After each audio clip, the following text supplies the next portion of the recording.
सबसे पहले बात करेंगे कोरोना को लेकर। कोरोना संक्रमण के मामलों में कमी आने के बाद में उत्तराखंड सरकार ने कोरोना की नई गाइडलाइन जारी कर दी है, जिसके तहत उत्तराखंड में नाइट कर्फ्यू को खत्म कर दिया गया है और इसके अलावा राज्य के सभी gym, shopping mall, cinema hall, spa और साथ ही सलून, सभा कक्ष, मीटिंग हॉल और प्रोटोकॉल का अनुपालन करते हुए अपनी पूरी क्षमता के साथ में खुलेंगे।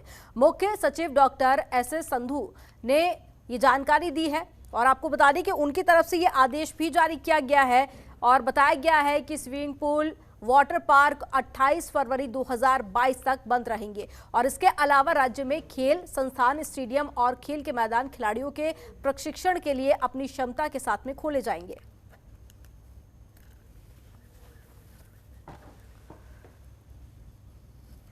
तो उत्तराखंड में एक बड़ी छूट दी गई है। आपको बता दें कि पिछले दिनों देखा गया था कि कोरोना के आंकड़े उत्तराखंड में काफी ज्यादा बढ़ गए थे, जिसका असर उत्तराखंड में होने वाले इलेक्शन पर भी देखा गया था और साथ ही अब जब आंकड़े कम हो गए हैं तो कई सारी छूटें अब दी गई हैं और आपको बता दें कि अब पूरी क्षमता के साथ में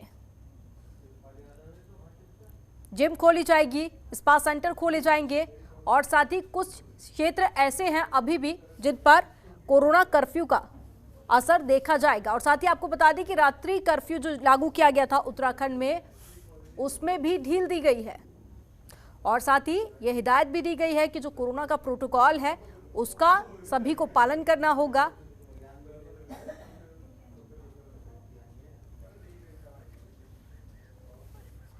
और ज्यादा जानकारी के साथ में संवाददाता अजय पांडे जुड़ गए हैं।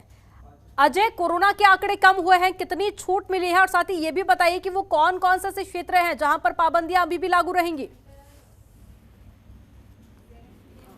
देखिए, पूरे उत्तराखंड में अब नाइट कर्फ्यू को समाप्त कर दिया गया है और gym, shopping mall, cinema hall, spa, salon, theatre, auditorium खुल सकेंगे और राज्य में जो स्विमिंग पूल है, वाटर पार्क है, ये 28 फरवरी तक बंद रहेंगे। इसके साथ साथ तमाम जो खेल संस्थान है, स्टेडियम है और खेल के जो मैदान है, वहां पर जो खिलाड़ी खेलना चाहते हैं उनके प्रतिबंध हटा दिया गया है। इसी के साथ साथ विवाह समारोह और सांस्कृतिक समारोह में लोगों की जो बाध्यता थी, कम लोगों को आने की अनुमति थी, उसको भी समाप्त कर दिया गया है। और एक बात और आश्चर्यजनक वाली बात है, क्योंकि राज्य में जो राजनीतिक रैली है और धरना प्रदर्शन है, इस पर फिलहाल रोक को जारी किया गया है, क्योंकि पिछले दिनों चुनाव हुए, तमाम कार्यकलाप हम सबने देखा है, सभी लोगों ने, अपनी राजनीतिक पार्टियों ने रैलियां की है।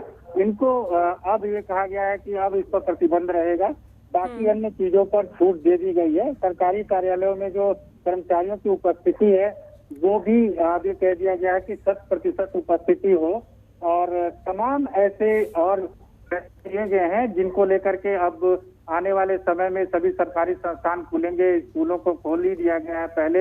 इसके साथ साथ जो अन्य सुविधाएं हैं मुहैया कराई गई हैं लोगों के लिए, वो सुविधाएं अब जारी रहेंगी। हालांकि तमाम प्रतिबंध पहले भी लगाए गए थे, रात की कर्फ्यू लागू किया गया था, तो कर्फ्यू को समाप्त करने के बाद पूरी तरह से व्यवस्थाओं को पहले की तरह ही कर दिया गया है, यानी कि चाक चौबंद व्यवस्थाएं पहले की तरह रहेंगी। हालांकि इसके साथ साथ जो कोरोना गाइडलाइन है, बाकी अन्य गाइडलाइन है, उसका पालन करना अनिवार्य होगा। जैसे मास्क पहनना है, तमाम जगहों पर सैनिटाइजर की व्यवस्था भी करनी है, हर जगह पर तो जो कोविड के प्रोटोकॉल हैं उनका पालन करना होगा। लेकिन अजय, कुल मिलाकर अगर कहा जाए तो उत्तराखंड की जनता के लिए ये एक बड़ी राहत है। तमाम जानकारी साझा करने के लिए बहुत शुक्रिया आपका। देहरादून में सीएम पुष्कर सिंह धामी ने बप्पी दा के जाने पर दुख जताया और उन्हें श्रद्धांजलि अर्पित की। साथ ही सीएम ने कोरोना प्रबंधन पर भी नजर बनाए रखने की बात कही। सुनिए मुख्यमंत्री धामी ने क्या कुछ कहा। बप्पी दा का जाना संगीत की दुनिया के लिए बहुत बड़ी हानि है, जो कभी पूरी नहीं हो सकती है। वो अपने ज़माने के मशहूर संगीतकारों में से एक रहे हैं, जिनके गाने लोग गुनगुनाते थे। किसी नज़र को तेरा इंतज़ार आज भी है, I am a disco dancer जैसे सुप्रसिद्ध गाने हमेशा लोगों के मन में, दिल में, दिमाग में रहेंगे। मैं भगवान से प्रार्थना करता हूँ कि भगवान उनको अपने श्री चरणों में स्थान दे और उनके चाहने वालों को, उनके संगीत की दुनिया के लोगों को उनके पारिवारिक जनों को, सभी को इस दुख को सहन करने की शक्ति प्रदान करे। अब देखिए, चुनाव हमारा हो चुका है और अब चुनाव प्रभावित होने जैसी कोई बात अब रही नहीं है। जो बहुत सारे ज़रूरी काम हैं, जो बहुत ज़्यादा नीति संगत ना हो, जो हम कर सकते हैं, और कुछ काम रुके हुए हैं, रूटीन के भी कुछ काम होते हैं, और इधर कोरोना संक्रमण भी लगातार रहा है, उसकी भी समीक्षा इत्यादि करनी है। तो उन सभी के लिए मैं सचिवालय आया हूँ और जो दैनिक कार्य होते हैं उन सभी कार्यों को करूँगा। अब लगातार उस पर मैं समीक्षा करूँगा, लगातार अधिकारियों से फीडबैक लूँगा, जिलों में बात करूँगा, कहीं पर कोई आवश्यकता होगी तो उसको करेंगे, क्योंकि जान माल की सुरक्षा भी हमारे लिए बहुत प्राथमिकता है, उस पर काम करेंगे। उत्तराखंड विधानसभा चुनाव में वोटिंग हो चुकी है और इसके बाद प्रदेश में सत्तारूढ़ बीजेपी में घमासान शुरू हो गया है। बीजेपी प्रत्याशियों की किस्मत ईवीएम में कैद होने के बाद एक दूसरे पर आरोप प्रत्यारोप का दौर भी अब शुरू हो चुका है। हरिद्वार जिले के लक्सर विधानसभा सीट पर बीजेपी प्रत्याशी संजय गुप्ता का एक वीडियो सोशल मीडिया पर अब खूब वायरल हो रहा है। इसमें उन्होंने बीजेपी के प्रदेश अध्यक्ष मदन कौशिक पर गंभीर आरोप लगाए हैं। उन्होंने मदन कौशिक पर पार्टी विरोधी कार्य करने का भी आरोप लगाया, साथ ही उन्हें पार्टी से निष्कासित करने की मांग की। और इसके अलावा संजय गुप्ता ने आरोप लगाते हुए कहा कि मदन कौशिक ने उनकी सीट पर उनको हराने और बीएसपी प्रत्याशी को जिताने की कोशिश की है। और क्या कुछ कहा, सुनिए। मैं अपने पार्टी का वफादार सिपाही हूँ, जमीन से जुड़ा हुआ हूँ।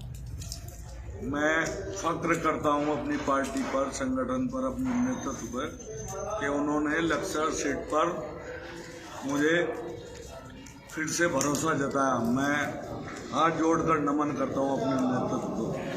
लेकिन जो उत्तराखंड में पार्टी का प्रदेश अध्यक्ष है मदन कौशिक, वो उन्होंने कई सीटों पर प्रत्याशियों को हराने का काम किया है और उनके जो नामित सभासद उनके द्वारा और उनके जो नज़दीकी कार्यकर्ता थे, उन्होंने बसपा प्रत्याशी के पक्ष में काम किया है, मुझे हराने का काम किया है। हर बार ही कोई ऐसा नहीं है कि जो आदमी एक बार विरोध करता है दूसरी बार। हमारा विरोध नहीं है कुछ इस बार कुछ पार्टी के गद्दारों ने पार्टी का विरोध किया है। उन्होंने अपना पार्टी के प्रति जो उनका धर्म था वो नहीं निभाया, जिसकी वजह से पार्टी को नुकसान पहुंचा है, पार्टी के नाम को नुकसान पहुंचा है। और इससे मैं ये समझता हूँ कि पार्टी को उनके नामों का उनका सब पता है। नहीं, अभी वीडियो की कोई सत्यता नहीं है, बात करेंगे। अभी मैं यहाँ पहुँचा हूँ इस बारे में जानकारी करने, और हम पूरी तरह से आश्वस्त हैं कि मतदान हमारे पक्ष में हुआ है, हमारी सरकार बनेगी, प्रचंड बहुमत की सरकार बनेगी। चुनाव भी हो गया, मतदान भी हो गया, उसके बाद भी भारतीय जनता पार्टी का सर्कस नहीं खत्म हो रहा है। 5 साल क्या कम पड़ गए थे इन लोगों को अपनी अंदरूनी कलह या नूरा कुश्ती के लिए? मुझे कहीं ना कहीं ऐसा लग रहा है कि भारतीय जनता पार्टी के कार्यकर्ताओं को, नेताओं को हार का आभास हो गया है। उसी को लेकर अब एक दूसरे के ऊपर आरोप प्रत्यारोप का दौर चल पड़ा है और कहीं ना कहीं ये इंगित करता है कि भारतीय जनता पार्टी क्योंकि प्रदेश में हारने जा रही है, इसलिए लोग एक दूसरे के ऊपर इल्जाम लगा रहे हैं। अब ये देखने वाली बात होगी कि संगठन की गाज जो है मदन कौशिक के ऊपर गिरेगी या संजय गुप्ता के ऊपर गिरेगी। बहुत गंभीर आरोप है। उधम सिंह नगर के खटीमा में चुनावी रंजिश में मझोला के एक घर में घुसकर करीब 12 दबंगों ने एक ही परिवार को जमकर पीटा। पीड़ित पुलिस चौकी पहुंचा तो वहां भी उसके साथ में मारपीट की गई। दबंगों ने पुलिस की मौजूदगी में तमंचे से फायर कर दिया, जिसके बाद ग्रामीणों में काफी ज्यादा आक्रोश देखने को मिला। उन्होंने पुलिस पर दबंगों को शह देने का आरोप लगाया और खटीमा पीलीभीत मार्ग पर 4.5 घंटे तक जाम लगा दिया गया। पुलिस ने जाम लगाने वालों को बलपूर्वक हटाया और इस बीच मौके पर पहुंचे भारतीय किसान यूनियन नेता राकेश टिकैत ने पुलिस अफसरों से बात कर कार्रवाई की मांग की है।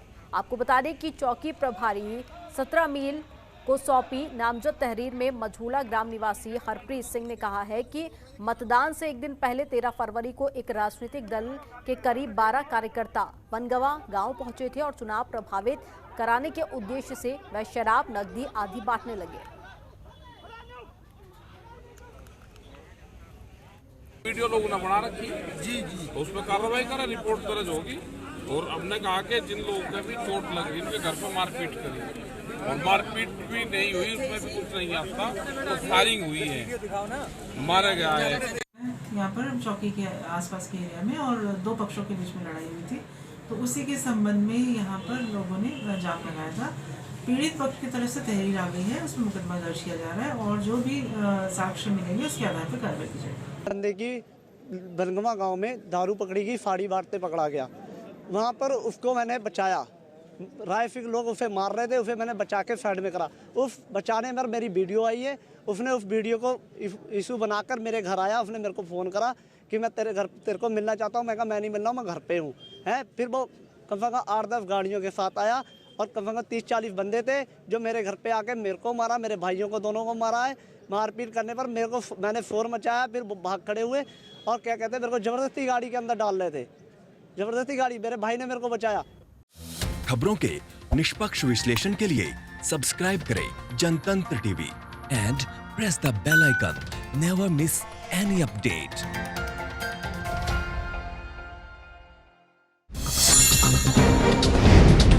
डाउनलोड कीजिए जनतंत्र टीवी ऐप को, जो कि अवेलेबल है गूगल प्ले और ऐप स्टोर पर। अधिक जानकारी के लिए अभी डाउनलोड करें।